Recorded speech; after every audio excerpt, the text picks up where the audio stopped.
Hey guys, if you have an interest in developing games, consider joining the WU Game Developers Club. We don't have any more meetings this semester, but we should be back this fall and we'll be meeting every week. It's a great, open, friendly environment. You don't have to have any prior development experience. Take it from me. When I joined, I had no game development experience, and now I've put out nearly 3 games. If you're interested, go to gamedevclub.orgs.wvu.edu to learn more.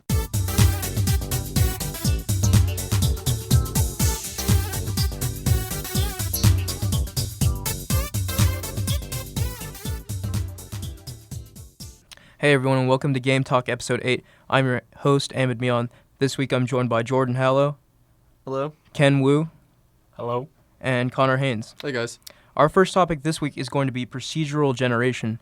So, a lot of popular games today utilize procedural generation, and for those who don't know, it's a process of creating 3D assets, textures, what have you, algorithmically and not by hand. So, for example, in Minecraft, when you start a new world, there's a seed value, and based off of that seed value, it generates a completely random world, unlike any other world that might exist that another player starts up. So we see procedural generation becoming more and more popular as we go forward in the games industry. I just kind of wanted to talk to you guys about that. What games have you played that utilize procedural generation, and how do you feel about using that as maybe a technique for developers? So the biggest one I've played is probably Dwarf Fortress utilizes it. And Dwarf Fortress, we've talked about it on the show before. It's a game where it generates basically every possible facet of a world from the ground up using just procedural generation. I mean, they're even working on like a creation myth generator right now. Right. And that's pretty cool. I mean, the entire idea for the game wouldn't exist without procedural generation. Yeah, procedural generation really lends to replayability, right? So like it can make a tried and true game feel fresh again because maybe the world works in a completely different way this time, or like just like the structure of the world is different and can lead to different adventures, you know? Right. And I don't know if you guys know this, but that actually wasn't the original use of procedural generation. It was actually originally made because storage was like really small on older games and things. So they would procedurally generate a world instead of having one in storage. But it would be the same world every time. Interesting. And yeah, that notion of procedural generation being used as a technique to conserve space comes to mind when talking about No Man's Sky, right? Oh, yeah. The download for the game is only a few gigabytes, right? But the game of No Man's Sky has trillions upon trillions of sized planets to explore. And, you know, granted, now that we're on the other side of that, we know what that's really like. But it's still an impressive feat, nonetheless, that such a massive undertaking can be so small in size, simply due to procedural generation techniques. Right. It's an interesting technique. But I definitely think No Man's Sky shows some of the worst parts of it.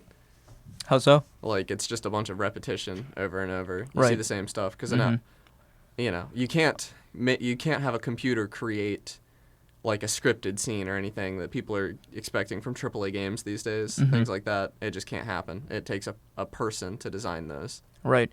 At least not yet. We can't Right. do that yet. Yeah, right. We'll see in the future. Jordan, do you have any thoughts on the topic? It's really cool to see how Minecraft has evolved with their procedural generation because they've had different biomes, and as they've had newer versions, the older maps don't work as well with the newer maps, so that's something that maybe could be a complication with procedural generation. But otherwise, if you start a new world with the same code, it works really well, I think. Mm-hmm. Yeah, I mean, I think definitely the biggest example of procedural generation gone right is Minecraft. I mean, they got the special sauce in that game where, you know, every single kid, Minecraft's one of the biggest games of all time at this point, and I don't think it would be that way if not for its procedural generation algorithms. People would get very bored of the world quickly, but when you start a new world in Minecraft, it's almost like starting a completely new game. Right, and it was a really novel thing at the time. Like, a lot of people had never seen a procedural world like that. Yeah, for sure. Because it definitely set a precedent. Yeah, you see them now, but back then it was not a common occurrence. You know, nobody had seen them since back when they were used as a storage saving mechanism. So. Right. It's very cool to see the technology evolve like that. Ken, do you have anything in mind? Well, I mean, Minecraft is the only game that I've played with procedural generation. I think it's definitely for Minecraft. It's a good key thing to have in the game because like every time I do play it, it's like I always like look forward to what kind of landscape that I can see in the game. So it's like a fresh new take. On Right. the game every time I It play really helps with exploration and discovery, right? Yeah. Because you don't know like what's on the horizon. It could be anything. Yeah. Again, Minecraft's just a brilliant use of that technology. But Yeah. like I wonder like is there any other games I could take that like procedural generation and make it into like I'm a big FPS player, so I think maybe someone could make like a game where the battlefield is procedurally generated each time. That way you have a different map design every time you play it. I Wow, think that's that would be actually a pretty really cool. cool idea. And there's no reason they couldn't. I mean, you look at games like Binding of Isaac and all, and those are all like, it's handmade content placed in a procedural way. And you could totally take that sort of technique and make a multiplayer FPS. See, yeah, no, that would be a very cool idea. The only kind of problem I see with that is maybe some matches being unfair with the terrain giving an advantage to one team over the other. Right. I feel like it might be a utilization of neural networks or something. Mm-hmm. Because you would have to teach the program to do it correctly. Yeah, do it in this way and not another way. Yeah, but I think it could totally be done and it'd be very cool to see. Yeah, I'm a huge fan of like the whole handmade content placed procedurally. I love roguelikes. I've got like 100 hours in Binding of Isaac, although that's not a real roguelike, but you know, I've actually played Rogue, NetHack a little bit, you know. Mm-hmm. Some of the older stuff. I think it's really cool. Spelunky comes to Yeah, mind. oh, Spelunky is amazing. Derek Yu's a genius. Terraria as well, right? Yeah, oh yeah. And Yeah. the Terraria download's like 200 megs or something. Yeah. It's so tiny. Yeah. It was really cool to follow the development of Spelunky, like seeing how it evolved from just a game maker game, and he would make some of the level sections in, what was it, Notepad, or Oh yeah. yeah, and then Yeah. Spelunky's actually a really cool example because he's actually written and published, like, he has a book, for one thing, called Spelunky. And hasn't he released the code to the public as well? Yeah, oh yeah, the original Spelunky, yeah. I remember Gabby was modding it for a while. Yeah. So, it was in a Humble Bundle, I think, too. yeah, wasn't it? but I'm pretty sure it's freely available. Yeah.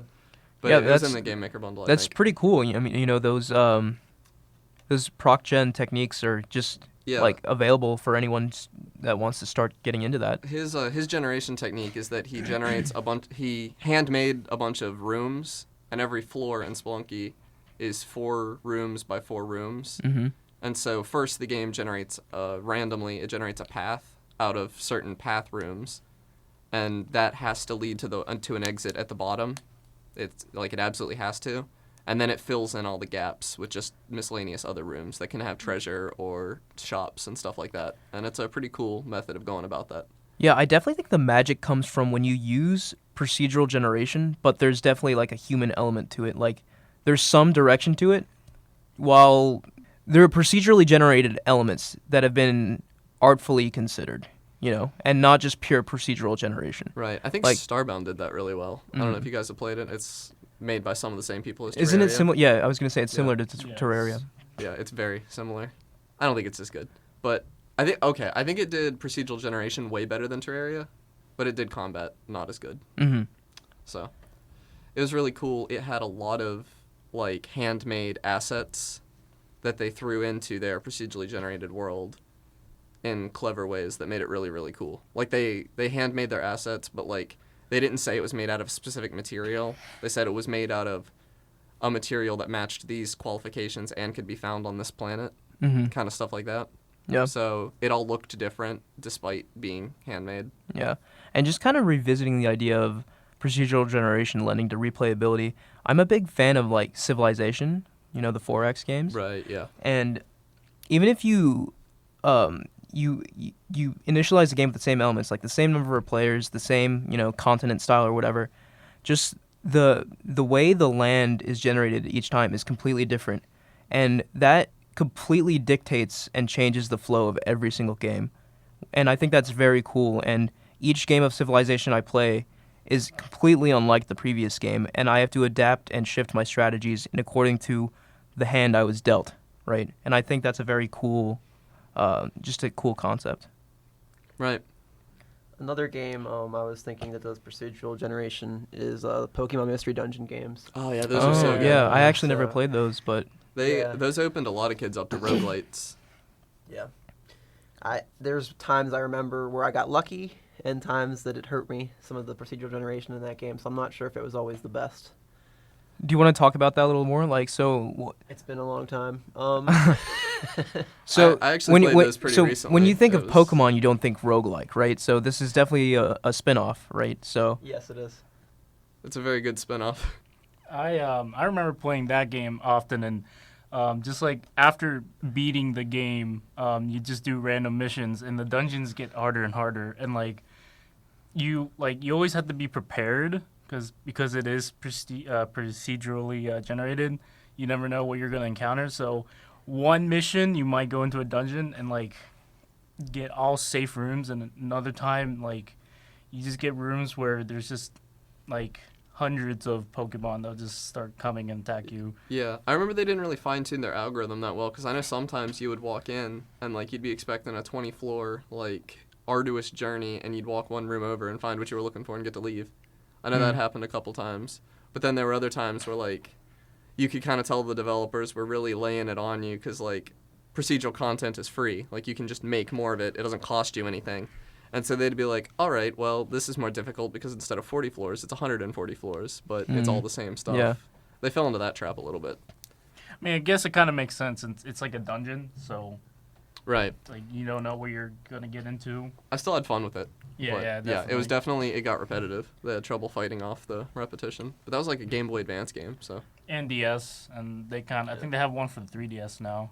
Yeah, they do. Nice. They've made a bunch of them since then. I only played Blue Mystery Dungeon, which was the DS same. port of the Game Boy so Advance one. the procedural generation in those games, just like a lot of games, introduces an element of randomness, right? Right. And that constantly keeps things fresh and exciting. Yeah. Any final thoughts, guys, on procedural generation? I can't wait to see the next games that have it. The sequel to Minecraft. Yeah, I don't know. Minecraft's never gonna get a sequel, but with Microsoft, you never know. Yeah, really. They might have a nice sequel where you have Steve riding around building giant mine carts to explore these massive. What if the sequel to Minecraft was linear? 2D Minecraft. Well, there's Minecraft Story Mode. We got spin-offs already. Yeah. Yeah. All right. Moving on to our next topic, which is games journalism. So, games journalism has taken an interesting evolution over time in this industry. The games press is less focused on breaking stories now, as they are on, I think, retaining viewership. So there are a lot of, on sites like IGN and GameSpot, there are a lot of top 10 lists and strategy guides and stuff. But when I think of true games journalists, Kotaku comes to mind, Jason Schreier. He's always breaking these stories that from developers, because he has these sources, breaking these stories that the developers don't want them to leak. Yeah, Kotaku's a mess of a site. Yeah. No, but Jason Schreier's work is true journalism. I love I love reading his work. He actually, I think Kotaku got blacklisted by Bethesda because Oh yeah. Jason Schreier kept leaking so many of their things. Them and their parent company are just some of the most hated in the Yeah. news world. No, but I think do they're you know their parent company, Jordan? No, I don't. It's one of those really shady no, but I think paparazzi. that may be the case. But I think they're doing their jobs well, unlike a lot of the other sites. I disagree. I don't follow games journalism traditionally at all. I don't trust it That's anymore. because traditional games journalism is pretty much dead. Yeah, I follow YouTubers like Super Yeah, Bunny Hop. exactly. It's shifted away from these big sites to these smaller, more community focused places. So are you saying you get your games news from videos on YouTube? Not always, but a lot of it, yeah. Yeah, a lot of my games news most of it comes from NeoGAF, Yeah. the video game forum, which actually incidentally has a lot of developers and journalists that post on there. But I don't know, in terms of news, right? When a game's announced, I mean, you don't need a games journalist to say that anymore, right? The developer could just release a trailer on YouTube or something and post on social media, and that kind of does the job for them. But something really cool that I think journalists like Jason Schreier do is the new Assassin's Creed is set in Egypt and it's coming out next year and it's still in development and that's a complete secret. And here's this knowledge to the public. Yeah, it sucks for the developers, but like it's really cool for the public to know that. I think. Yeah, I think I don't know. I feel like we live in a time when transparency is really easy to do. Like the developers can just talk to people. They don't need Right. this Medium or like this third party to do it for them. I would much rather read my gaming news in general, but YouTubers don't write articles, and I trust YouTubers way farther than I trust most of games journalism these days. Mm-hmm. Ken and Jordan, you guys have stayed quiet. What do you guys I think? mean, wouldn't you think like the YouTubers that do these like game reviews or like these leaks that talk about 'em be considered as game journalism?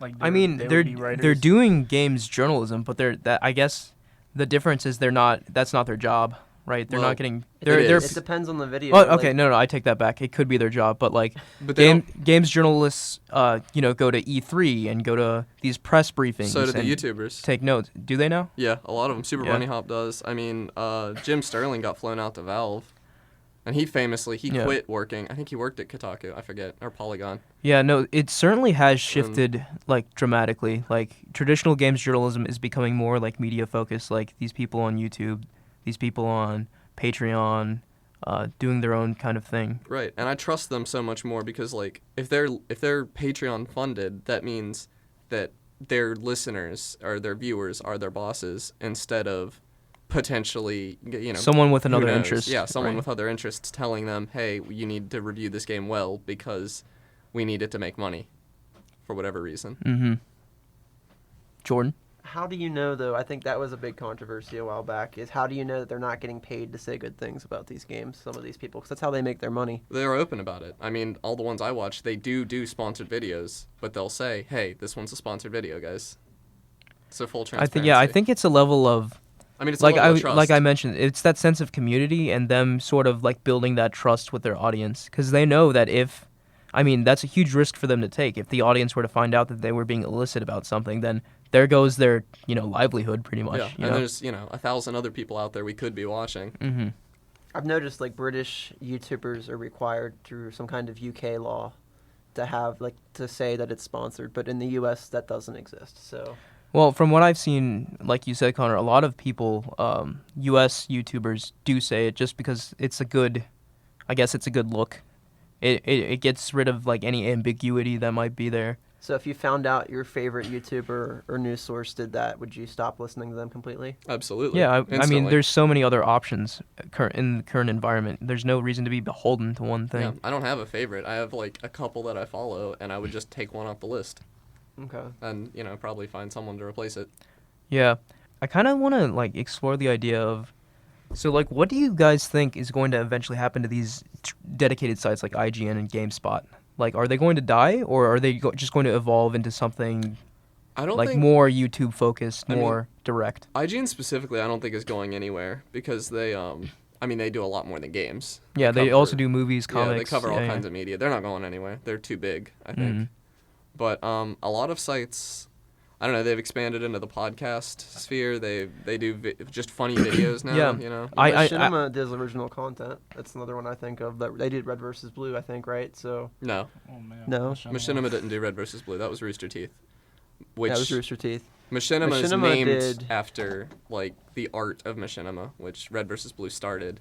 Okay. But Machinima is a horrible company that everyone who's worked for them has gone out to say they hate them afterwards. It's Rooster Teeth did Red vs. Blue. Okay.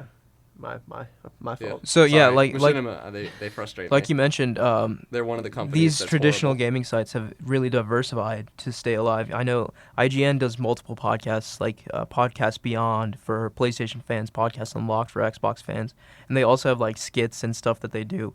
So it is interesting to see that like it's not enough to just report on games anymore, because that job just it's something that I think almost anyone can do now. All these YouTubers, like, they came from nothing and they built up their acumen, and now they're getting invited to E3 conferences. Like, so I don't know. I just think it's an interesting idea to explore to see how that has shifted over time. I think it depends on the resources too. Like Game Informer is always going to have an audience if they give it away free with like GameStop premium memberships. Right, So that's not true. going to stop. Until GameStop goes out of business. Yeah, in the next 10 years. And that's all speculative there. No, but just a quick diversion. GameStop is, I mean, they're adapting. They're trying to do different things to stay afloat. So Every company has to be Yeah. innovative to stay afloat. So I get my news a lot from like a site called Nintendo Life, and it's like a Nintendo community site. So Yeah. not only is there like Nintendo specific journalists on it, and all the information has sources, which I like. There's also like the community aspect, so I like to go to the comments and see what a lot of the fans say about Yeah. the different news and things. yeah, it's really another. I guess it's a very useful tool for these developers. Like when there's news broken or a new video trailer posted, a quick way to like gauge the sort of immediate reaction is to just scroll through the comment section. Right. And it's I mean, yeah, that's just an initial reaction, but it's almost surprising to see how potent that reaction is. Like a really hype first trailer translates into like a lot more sales. Like that's just how it works, you know. Yeah. Yeah, it sounded like you all get most of your news from videos. Like sometimes I don't have time to watch a 5-minute news video, so I like being able to read the websites. Well, like I said, Yeah. my primary More than source that. is NeoGAF, which I mean, every single like thread that's created on there, if it's a news article, the first bit of text is the link to the news article. So I think that's a great way to like see the news as well as see some like high level discussion about it too. So is Yeah. NeoGAF like Reddit in the respect that they can have like a link be the main thing and then there's comments below it? Is it the same kind of thing? I'm just trying to picture it. So it's more like a traditional like forum. So they have like these sub forums for like a gaming sub forum. You click that, and they have like different threads that you can click on, and each thread has like a first post and then comments below it. And it's Okay. not sorted by like popular comments or anything, but it's just sorted by an order of like when they posted. Okay. They also have a bunch of sub-threads for specific games, too. So if you want to talk about a particular game, big ones on there are like ongoing games like Destiny, The Division, as well as popular games that come out like Breath of the Wild or Horizon. They all have like pretty big dedicated threads to them where people can just talk about things.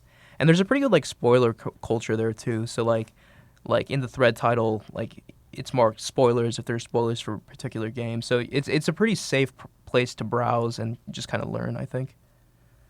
Okay.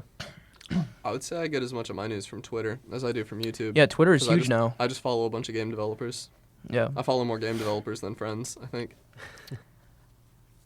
Games journalism has definitely evolved a lot over time, and I'm interested to see where it's going to go going forward. You know, if it'll become even more like kind of discreet and bite-sized. Like you said, Twitter's like actually a major news source now. People get a lot of their news from Twitter exclusively. Right. So, yeah, it's interesting to think about how that's going to move going forward.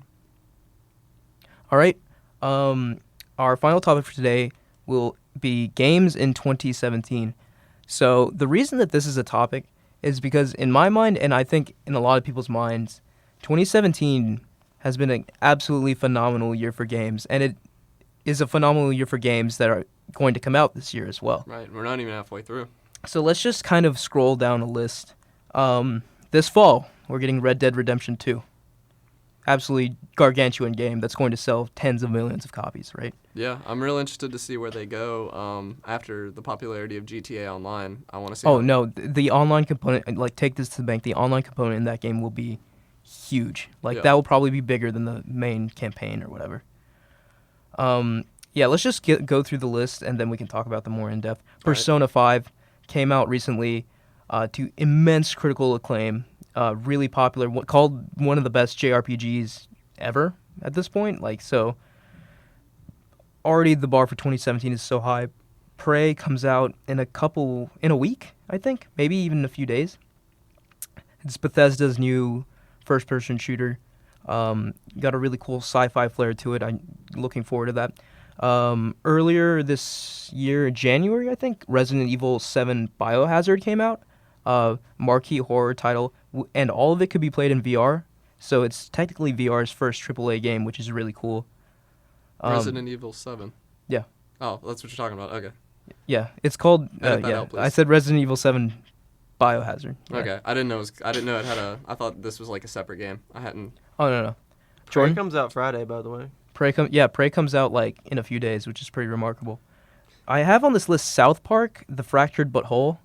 I don't think that's coming out this year because I think Matt and Trey, like the creators, are tied up making the game. But that, I mean, it's listed for this year. I'm pretty sure it's not coming out this year though. But those South Park games are actually really good RPGs, and they're very funny as well. Right. Yeah, I played South Park, the Stick of Truth. That was a pretty fun game to play. So I think, is that game based on that formula, the same like RPG, LARP style? Yeah, it's the same. Yeah, it's the same style. Yeah. Another game that came out recently, Mass Effect Andromeda. It's a big game. Didn't really, it was kind of a lukewarm reception for it, but That's a nice way of putting it. yeah, maybe we can have another topic bashing it later. But I mean, it's another Mass Effect game, and it kind of speaks to the quality of this year and to the terribleness of the game that it just kind of resounded with a thud and not an echo. Another game, obviously, The Legend of Zelda: Breath of the Wild, Right, along with the Nintendo Switch. We can keep beating that dead horse on this podcast. Yeah. Critically, on Metacritic at least, the highest, most 10 out of 10s out of any game, one of the most critically acclaimed games of all time, which is, just absurd, right? Mario Kart 8 Deluxe just came out. You shrug, but it's just more Mario Kart. It's the perfect Mario Kart. Like, I think so it's well. Yeah, no, Jordan brings up a good point. I read that in one day, half of the owners of the Switch already had the game. So, like, those numbers are just obscene. Like, it was over 500,000 in the U.S. in the first day. Yeah, they're all buying their second game. Yeah, true. Except for Jordan. He has Snipper Clips and Tetris and who knows what else. Okay, next game, For Honor. I don't know if you guys know about this one. It's a good game. It's like a third-person team-based, game by Ubisoft. Medieval-style melee combat. It's really, really cool. It's not like high fantasy, though. It's like medieval combat. So it's like a take that fewer people have taken. Yeah. Horizon Zero Dawn, Sony's exclusive, released by Guerrilla Games. Came out a couple months ago. I've ranted about it on this show before. It's absolutely one of my favorite games. Completely engrossed me. Absolutely loved it. Mario Odyssey is coming later this fall. The first 3D quote-unquote Mario since, Super Mario Sunshine? Yeah. It's like a 3D open world Mario, so that's pretty incredible. Mario 64 was like the first game I played and one of my favorite games. So What do you mean by quote 3D? Yeah, because Super Mario Galaxy. So Mario Galaxy was kind of like, It's very linear. yeah, it's linear and like you jumped into levels and stuff. So like open world, choose your. So like level. Mario 64. So you're just like Okay. running around in a hub world and you can jump into levels in which you can run around and stuff. I mean, you would say Well, Galaxy. Galaxy 1 had a hub world, right? Yeah, Galaxy Yes. 1 had a hub world. The difference is that when you jump into a world in Super Mario Sunshine or Super Mario 64, you select a star that you're allegedly going for, but the world's the same, and you can go for different stars than the one you picked if you want to. In Super Mario Galaxy, the world is very, very different based on which star you chose. You can only do the mission that you selected. And it's a very linear system. Gotcha. Other than like secret stars. Okay. The next game I have on the list, Ghost Recon Wildlands, another Ubisoft game. It's sort of like an open world, team-based, first-person shooter. It's like very free and so you like meet up with friends and like drive around in like an open world and take down drug lords and just it's kind of like a cool open world sandbox. It's sold incredibly well. I do know that. Beyond that, I don't know too much. Let's see what else. Where are you getting this list? I'm just curious. Just Googled games in Just picking 2017. random. Okay, Yeah. so you missed Outlast 2, I think. Yeah. If you guys have more, just keep Yeah. going. Have we said ukulele? No, we didn't. You have not You- said That's ukulele. a huge one. Yeah, a fan-funded Kickstarter game that was announced a couple years ago at this point. Spiritual successor to Banjo-Kazooie. I'm really enjoying it, even though it's getting critically crapped on. Yeah. Owlboy was this year too, right? That game was 10 years in the making. Actually, I've not heard of this one. You haven't heard of Owlboy? No. Okay, it's an indie game that is it was 10 years in the making, and it finally came out this year to lukewarm reception, unfortunately. Mm. It's a beautiful game, but I hear like it doesn't do anything that interesting. Right. But the art in it is amazing. Let's see. There's a Crash Bandicoot Yeah. Insane trilogy. Yeah. Is this just a remaster? It's a complete remake. So it's a remake of the first 3 games. So like Ratchet and Clank from remake? exactly like that, with like high resolution assets and new artwork and everything. It's definitely I'm definitely keeping my eye on that one. It looks very colorful, vibrant, fun. Gravity Rush 2, that's probably a lesser known game, Nier but Automata. I want to give that a shout out. Nier Automata is a big game too. I've talked about it on here. It's really good. That came out a few weeks ago at this point, I want to say, maybe a couple months ago. It was about a month ago. Yakuza 0 came out at the beginning of this month. I have never played a Yakuza game, but I know there are people that are absolutely crazy for those. Tales of Berseria, really popular Japanese JRPG series, the Tales Tales of- series. Yeah, Tales of series. So that also came out this January. Did you mention Snake Pass? No, It's Snake an Pass. indie game. It's on Switch. Yes. It's also on Windows, PS4, Xbox One. Snake Pass has my attention recently. Yeah? Yeah. I love that, like, the idea of it. Yeah, it looks like a 3D platformer, but you control this snake and you're kind of slithering. You have to, Yeah, like, wind the around key is to stuff. think Yes. like a snake, Yes. according to the developer, which I think is really funny. Yeah. Microsoft's Project Scorpio is also coming out this year. Is it? It's coming out this year? I believe so. I believe Wow. they're announcing it, and I think it's releasing this year, which is another console, you know. Yeah, So that's a lot. the Switch and the Scorpio this year, which is pretty insane. Kingdom Hearts 2.8. They're getting So, closer yeah, and that's- closer to 3. All right. Next year, Kingdom Hearts 2.9. Yeah, just incidentally, that's like the most absurd naming convention. Like, Oh, yeah. You don't. Oh What are my you God. doing? Yeah. Just Square, go away. It's like I think it has Kingdom Hearts Dream Drop Distance, like a PS3, like. So it was originally on the 3DS, but So it has the first 2 games, right? And like an animated movie or something. No, it has. I think it has Kingdom Hearts Dream Drop Distance, for like a console, and then it has like a prelude to Kingdom Hearts 3. So it's kind of weird, but still waiting on Kingdom Hearts 3. It's just obnoxious at this point. Yeah, it's like I don't know. Like they're working on so many games, like Final Fantasy VII remake, right? But they're like, oh, we're going to release it in parts because it's too massive to be released in one chunk. And I was like, you're telling me Final Fantasy VII is going to be bigger than The Witcher 3, like in terms of sheer scale? Like, get out of here with that nonsense. Like, there's no way it's too large to release at once. You guys just want to break it up into pieces. There's you know? nothing wrong with an episodic release. There's though. nothing wrong with that, but their reasoning made me mad because they like totally just lied, and they could just be straight up with us, but whatever. Yeah, I mean, it was an extremely successful model for Hitman, and we should probably talk about episodic releases on here sometime. Oh yeah, for sure. That's a good topic for another time. Star Wars Battlefront 2. Yeah, great. Yeah, that game's going to be huge. It's going to include. It's gonna be huge crap. Yeah, Connor hates Battlefront, Yeah, but depending on it's how- going to. I love old Battlefront. It's going to include characters from all 3 movie eras, so the original trilogy, the prequel trilogy, and the current trilogy, which is exciting for a lot of fans. Just kind of getting into the fall games, Call of Duty World War II.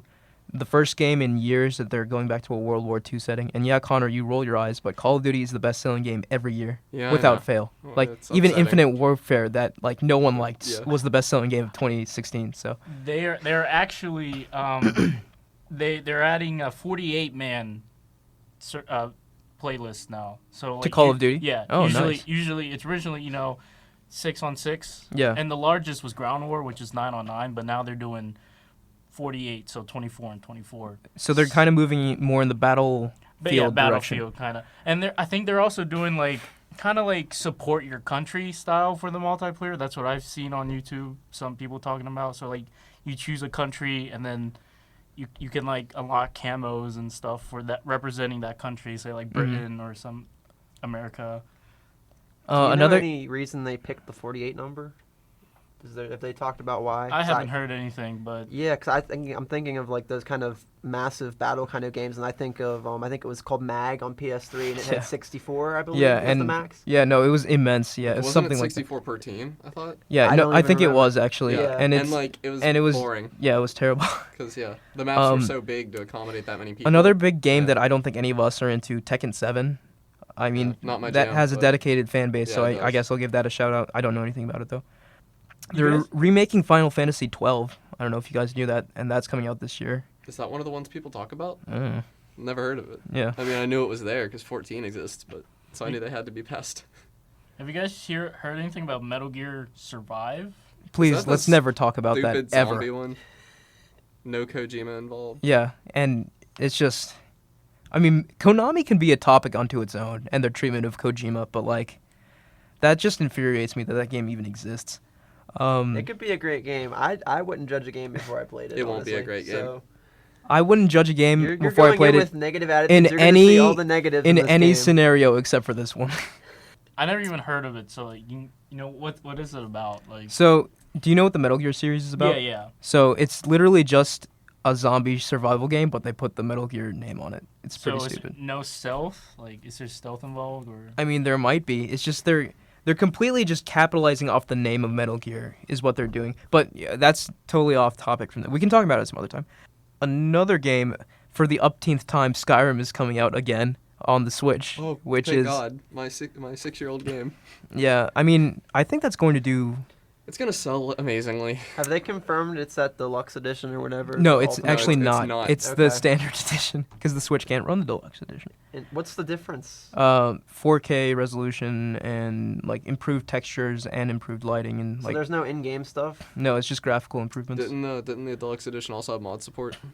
Oh yeah, I did. I And think. the Switch is not gonna No, have no, that. no. There's no way. Ni no Kuni 2, I think, is coming out this year. Revenant Kingdom. It's kind of a JRPG. Yeah, I've heard that game. Tristan and I talked about it last episode. Actually, it's a fantastic RPG series, and I highly recommend it to anyone who's a fan of that kind of thing. I played a demo at like a Walmart and it was really fun, but Yeah. I never really bought the game because I never owned a PS3. Yeah, Oh, Splatoon 2? Is that? Yeah. That's yeah, what Yeah, Splatoon I was 2's this waiting year. for Yeah, that. I forgot about that. Yeah. Splatoon kind of took the world by storm when it came out on the Nintendo Wii U, and for it to be getting a sequel on Switch, it's only going to push more Switch units. Right. So that's The beta was fun. when they That's did that a exciting, couple yeah. weeks ago. We had Hollow Knight come out here this year. Hollow Knight. It's what's it's another indie game, indie Metroidvania type Okay, deal, and it's nice. like if you took the soul of Metroid and like the soul of a Dark Souls game and kind of mashed them together. that? I could get into that. So it's like a Metroid Super Metroid. Mhm. I got those words backwards. A Metroid soup. A Metroid Super. Mm. All right, yeah, I kind of exhausted my list of games. Do you Hello guys have any Neighbor. more? Hello, What is Neighbor. that? Oh, Yes. it's a PC like kind of horror-ish, but you're also like kind of investigating your neighbor and the stuff Yeah. he does. Basically, you just move into this new neighborhood, and you got this creepy neighbor across the street, and you see he has this basement door that's locked with all these locks and security codes. So it's your job to sneak into the house and find the things you need to open this door and see what's in his basement. what It's his secrets scary is. Animal Crossing. That sounds like fun. Yes. It's got the piano music when he catches you and everything. It's really great. The betas you can play now are really fun. That sounds hilarious. Super Bomberman? Or Oh yeah, Oh, they came yeah. out on the Switch. Yeah. They updated that to be not terrible, didn't they? I Yeah, heard. they updated it so it has, I think, so it's 60 frames per second, and Was that what everybody was complaining about? the frame pacing is consistent. I forget, but it's better post-patch. Yeah, if you guys have more, we'll definitely talk about them, but I just want to interject to say that these are just the games we know about. There could be more games announced at E3 coming out this year that we don't know about. And that, to me, is just insane. Like, this is... It's a good year for it's gaming. Yeah, it's one of the best years for gaming I can remember. I think the previous year was, for me at least, 2011 maybe, or 2012 or something around there, where I was just like inundated with amazing games. It was 2011, so that's when Dark Souls and Skyrim and Oh, yeah. Uncharted 3 came out, and I Oh, was yeah, just that was like, insane. what is That was a happening? crazy yeah. year, Like yeah. it all within like weeks of each other. Yeah, and I think for the first time, we're seeing, first time since then, we're seeing like game after game after game except not in the fall this time, in the spring, which is very interesting. You know, that fall release is not as important as it used to be. Jordan, it looks like you want to say something. What's up? Oh, what makes you say that? Say I was what? going to say that the most anticipated game is that Animal Crossing mobile game Nintendo's been delaying. Okay, I'll be honest. I'm super hyped for that. Are you So really? okay, Yeah. let me make a confession. I could never get into Animal Crossing. Well, What's I mean, wrong with you? It's I- not for everyone. I get tried and that. I was just like, why? Have But you why? played Stardew Valley? Yeah. I like Stardew Valley. Stardew Valley's Yeah. good, but Animal Crossing scratches a different itch than Stardew Valley for me. I'll I'm definitely give it worried another they're going to shot. make parts of it required for the Switch one they're making. Oh, another. When you said Switch, it triggered something in my brain. Pokemon Stars, I have a gut feeling is going to get announced and come out this year. What? So there's rumors going around that Pokemon Stars is the third game to the Sun and Moon, you know, and it's going to be a Switch game, like an HD Switch game. So that's like an HD Pokemon game on a console, which is exciting. On a portable console. Yeah, Yeah. I mean that's close as we're gonna get with Nintendo. Yeah. Did you mention the new Uncharted? That wasn't this year.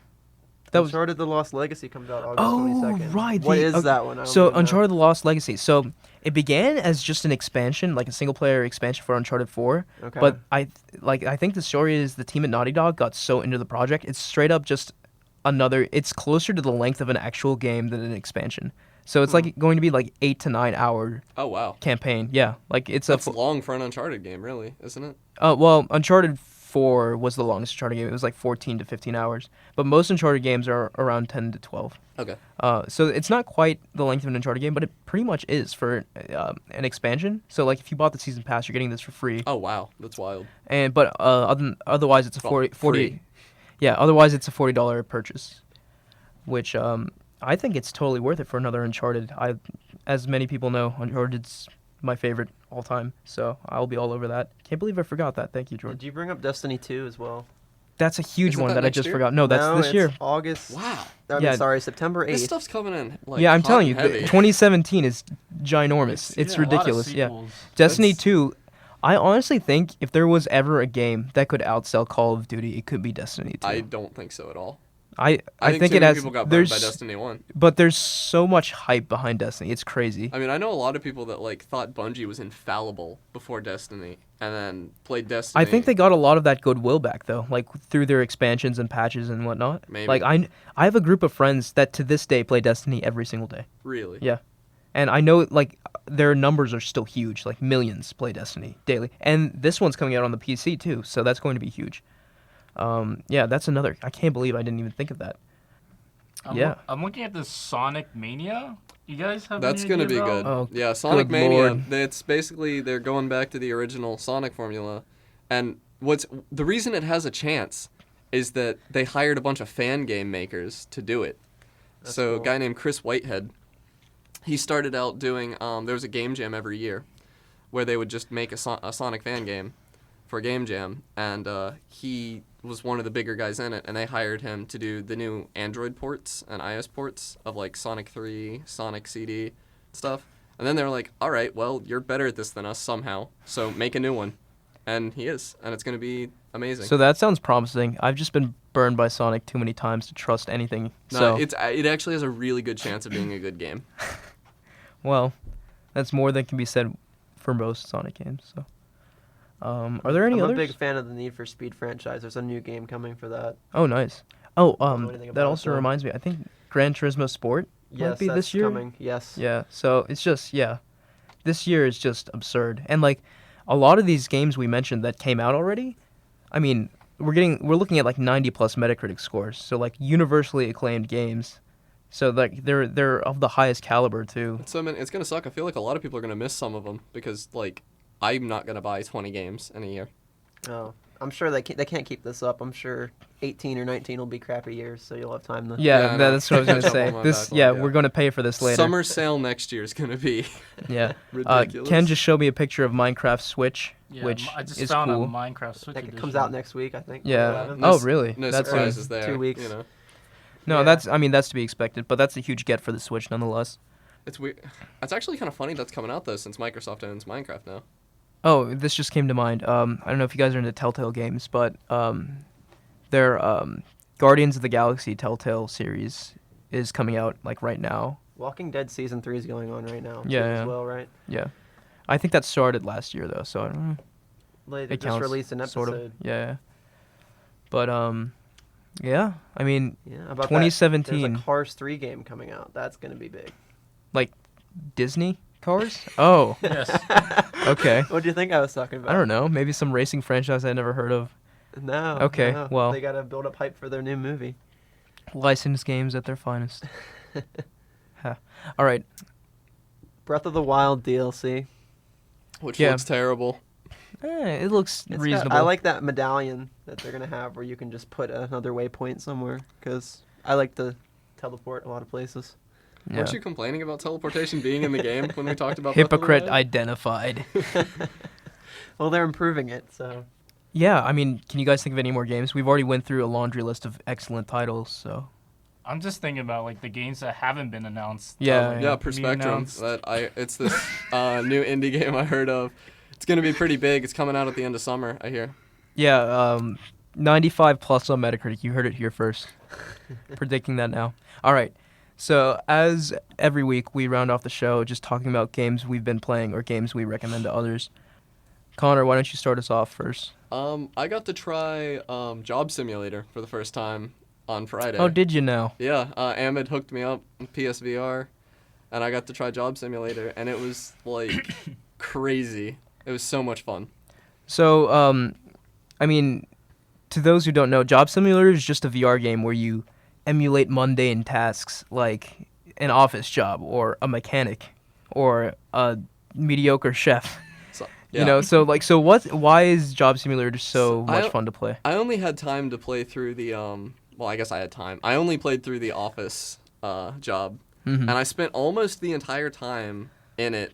There was like a basketball hoop on the other side of the room, and I Yeah. was just grabbing stuff out of my cubicle and trying to throw it at the basketball hoop, and it was just so like it was tactile. It felt how it should feel trying to throw stuff, and I was just as bad at it as I am at basketball. Right. And it was amazing. I think it's an excellent game to show people that have never tried VR before. It was so much fun. It really, yeah. Ken, you want to say something? Yeah, about it? I also played it, and I did the. I was the mundane chef. Just like being there and just messing with everything. It's just so fun. Just like, the level of interactability in that game is so high. It's very fun to just exist in that world. it's like if you think you can move it, you can probably move it. And if you think you can get to it, you can try and get to it. Like I reached this book on top of the fridge, which was basically at the very edge of like the reach limit, and I like pulled it, and there's just like little things you can find while you play that game. All right. I think it's best enjoyed with one person playing it, and then a bunch of friends just watching you just mess around. Right. No, yeah. It can be very entertaining because the person in the helmet loses all perception of what's happening around them. They're kind of in their own world. Jordan, what about you? is Job Simulator the one with those floating computer monitor people? Yes. Yeah. Okay, that's what I was Yeah. trying to picture. I think I was thinking. Okay. I've been playing a lot of Mario Kart 8 Deluxe on Switch. Nice. I haven't bought a new Mario Kart game at launch since the DS one. So, Oh, wow. and I haven't actually played a lot of the new ones. So I was gonna say, so have you played Mario Kart 8? once, and I Oh, so wasn't this a big is fan like of it. this is like Christmas for honestly. you then. Oh, Yeah. But you didn't like it. I didn't like, but because I'm used to the N64 and the GameCube ones. Yeah. So those are the ones I played the most. But I'm warming up to it. I like it. There's it has all those courses unlocked when you buy it versus the one on the Wii U. I really like that. And it's an absurd amount of course, like almost 50, I think, Right, which is right. crazy. The battle mode's fun. And I have to give it a little bit of criticism. I don't think the old ones do this, but like items despawn on the tracks. So there's been times like I'd want to run into mushrooms that were dropped, funny. and they would disappear as soon as I would almost hit them, and it was That's unfortunate. very unfortunate. Yes, but yeah, it's a great game. It's gonna keep me playing for a while. Yeah, Mario Kart's one of those games that everyone plays. People who don't play video games love Mario Kart. It's a very good social game for sure. Yeah. Ken? Well, I'm still playing Battlefield 4, but I spend a lot of time playing like War Thunder. If you haven't heard of that game, it's like a free-to-play World War II dogfighting game. Okay, interesting. I've actually recently been getting back into a game that I purchased long ago called Metro 2033. Okay, which one do you want to talk about? Just pick one Um, and talk about it for a little bit. I guess I can talk about Metro since I've been playing that recently. Okay. So so like, what's the premise? It's a first-person shooter, right? First-person shooter, survival. So I haven't really been paying attention to the story. I've been trying to understand the story. All I know is just some guy trying to find some person, but like gameplay mechanic wise, so usually if you play shooter, there's a really easy tell when you like killed something or not. But in this game, when you kill these creatures, it's hard to tell if you killed them or not because they still like move about, and you want to like shoot them again to make sure they're dead. So with that, like it really adds in like that horror, like Right. And you're trying to conserve ammo and stuff too. I've played this game too. It's an older title, right? There's a remaster of it. Okay. Yeah, Redux. Is that what you're? Yeah, that's what I've been playing through. Nice. It's one of those games. It's really immersive. Oh yeah. It's like if you like.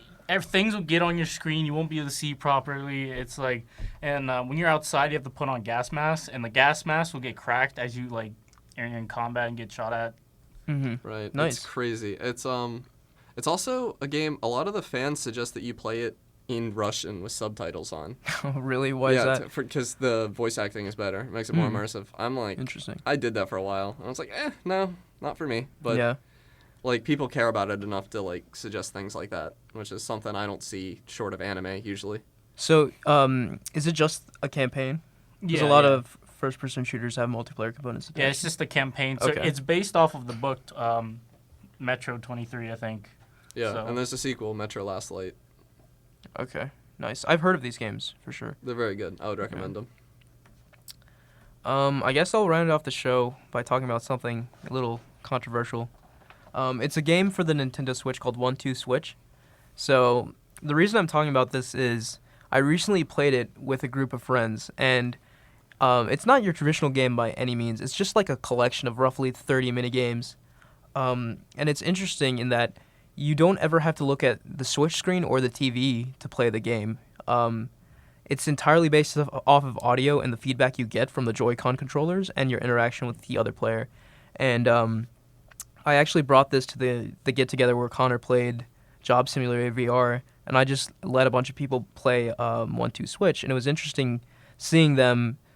It's kind of like playing with a toy rather than with a video game, and it serves a good purpose. Like, it does really well in social situations. Like, Connor was criticizing it heavily, but I saw him having a lot of fun playing that sword fighting game, so... It was, I begrudgingly enjoyed it. Yeah. Like, I'm still angry about the price. I think The price is absolutely... It's $50. I'm not angry about the game. It should be free. Pretty good. Yeah. Yeah. I'm angry at Nintendo's business practice. It should be the Wii Sports of the Switch. Yeah. But I did have fun with I it. foolishly purchased it at full price because I was a Switch fanboy a couple months ago when it came out. And but I've enjoyed it. I've played it with different friend groups, and it's always gone over well. So if you're looking for a good, fun social game, wait for it to drop in price and then pick it up.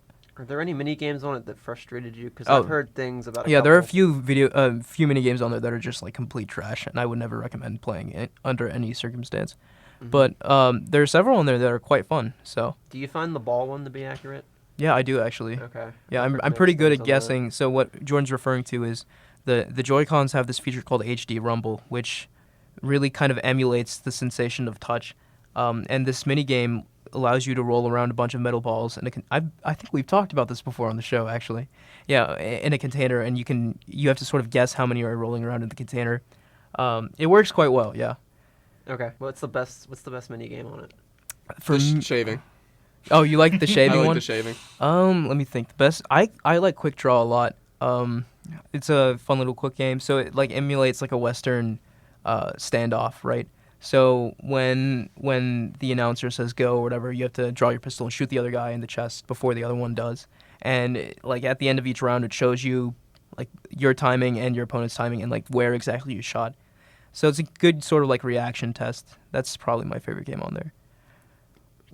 Is the cow milking game as It fun sucks. as? It's terrible. The never commercial, play it's that not? game. Yeah. Oh, that's really disappointing. Yeah, no, it sucks. All right. Well, on that note, I think we're going to end this show. Thank you for listening, as always, and thank you, Connor, Jordan, and Ken, for joining me. All right. I'll see you guys next week. Bye.